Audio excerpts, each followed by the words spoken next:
Well, happy Easter to everyone.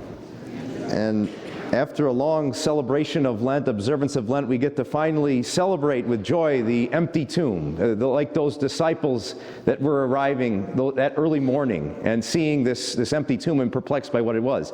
But eventually that led to joy. And I probably have said this before in a homily, but we live in a very empirical culture, a very empirical world. We want proof. We want evidence. It's just like if you're going out when you're playing wiffle ball with your friends when you were 10 years old. Like, I can hit the ball over the house. And like, prove it. I want evidence of it. And that goes too for our faith and even the resurrection. That is something that we kind of want, at least to have some kind of proof or knowledge that Jesus rose from the dead. And we do have evidence. We do have a great deal of evidence for the resurrection. One is the entire New Testament. The entire New Testament is a collection of eyewitness accounts of one thing, of one event, but also the life of Jesus. There are people who witnessed this man who was God, who was born, who walked and preached among them, and then eventually went to the cross, died, was placed in a tomb, and then rose from the dead. The whole New Testament is an eyewitness of that. The Gospels, Paul's letters, and the other apostles' letters.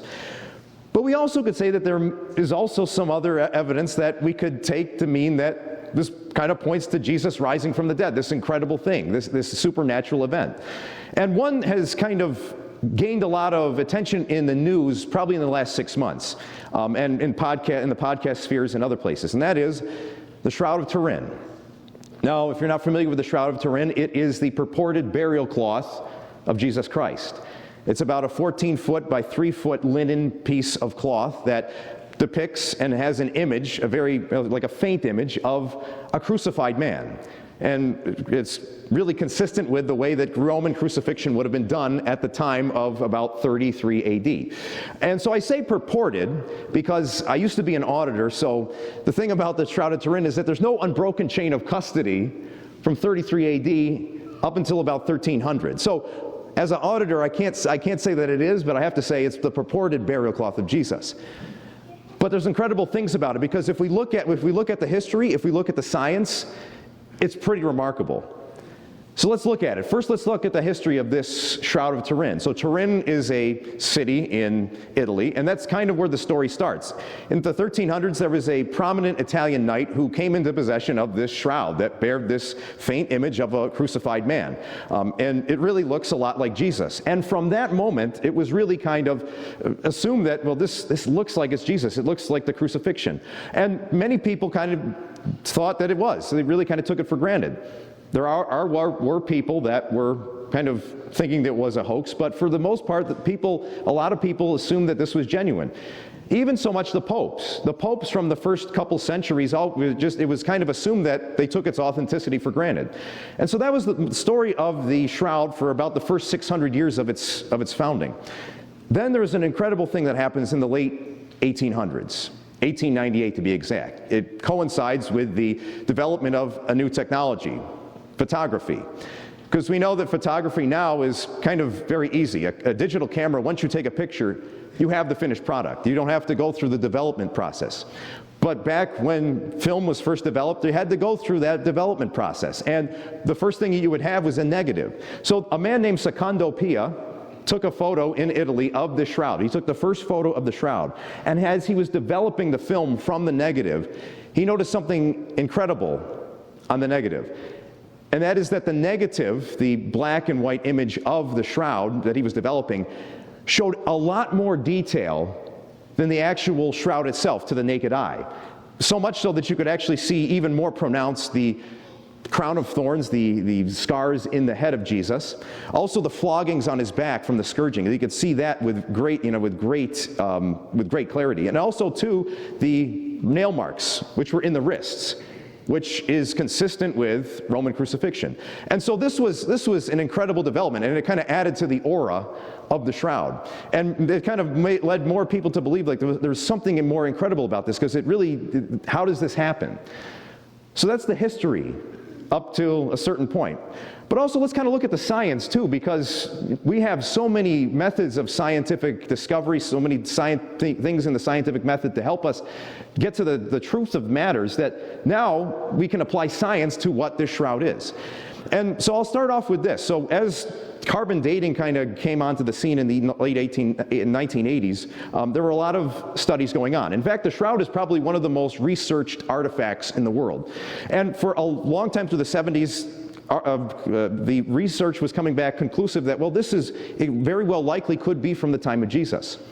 But actually the most famous study that came out was actually contrary to that. In 1988, there were a couple researchers from Oxford that did this study, and they kind of came to the conclusion through carbon dating that, well, we can only surmise that it probably came from the period of 1260 to 1390.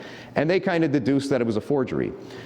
But in the decades since then, that study has kind of come under fire because they looked at the methodologies that these guys used, and they saw that they did a lot of things that were haphazard.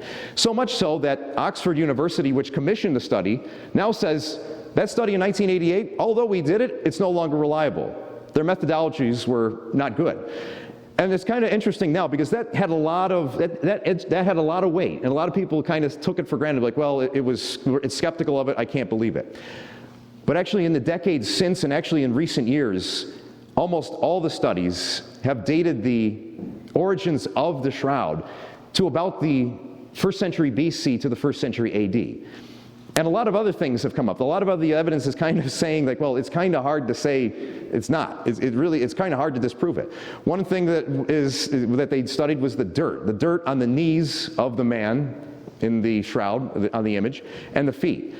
And they deduced that through their study that this is a very, very unique makeup of dirt coming from Israel. And it looks like it could be from the 1st century. So all this kind of comes together, and it kind of points to the fact that, well, this is quite remarkable. And if it's a forgery, it's a pretty incredible forgery. And the question we can ask, if somebody asks is like, well, it's a forgery, how is it a forgery? Because if it's a painting, they realize that there's no pigments or dyes on the fabric. If it's a replication, that nobody has been able to replicate the exact image in any way of Jesus on the shroud. They've really tried to think of things over and over again. What would make this image on the shroud? And they are dumbfounded. They cannot figure it out. The one that they probably put the most maybe trust in is that it probably was the result of what they say is an extraordinary energy release, like a great emission of light. That is may have most likely what could have caused it.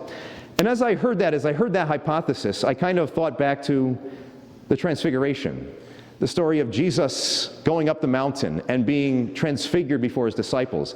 And it says in the scriptures, in the Gospels, it describes that Jesus was changed into a dazzling appearance, that his clothes became dazzling white, that it was really kind of maybe similar to a release of energy.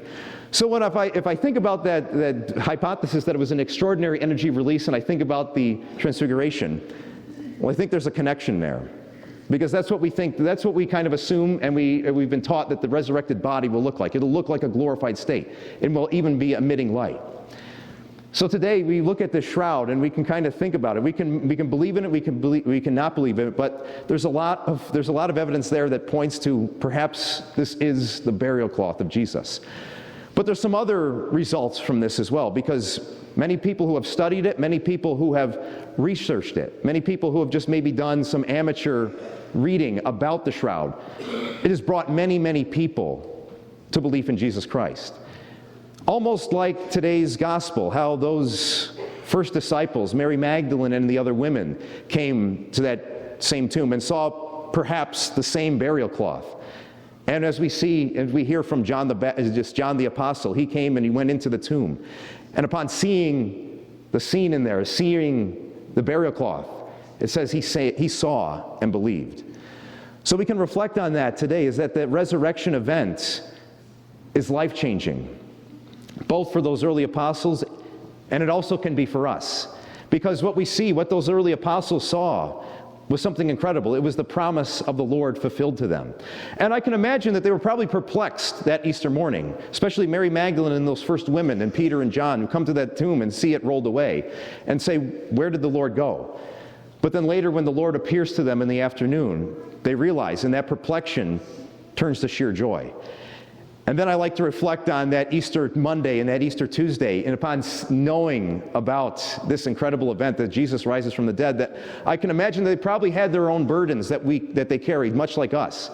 But even though they carried those burdens, maybe they carried sickness, illness, maybe a lot of other griefs, that it probably for a good time was replaced by the joy of that empty tomb. And that's a joy that can be ours too, that we can also have the joy that those early disciples did, looking at that empty tomb, knowing that the Lord triumphed over sin and death. Because if he triumphed over the cross, if Jesus triumphed over the cross, death, and sin, if he can triumph over that, he can triumph over anything. Even the burdens we have, even the trials that we have, even the crosses we bear.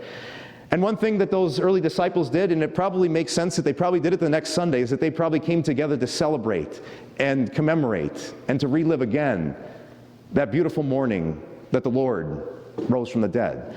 Much like we are doing today, that the Eucharist, the Sunday gathering, was a sign of them coming together to remember that joy that they had, but also to remember the promise that the Lord did give to them, that he would triumph over the cross and he would help us to triumph over our crosses.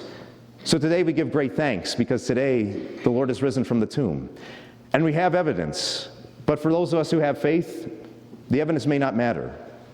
What matters is that knowledge that Jesus rose from the dead and that we have a share in eternal life.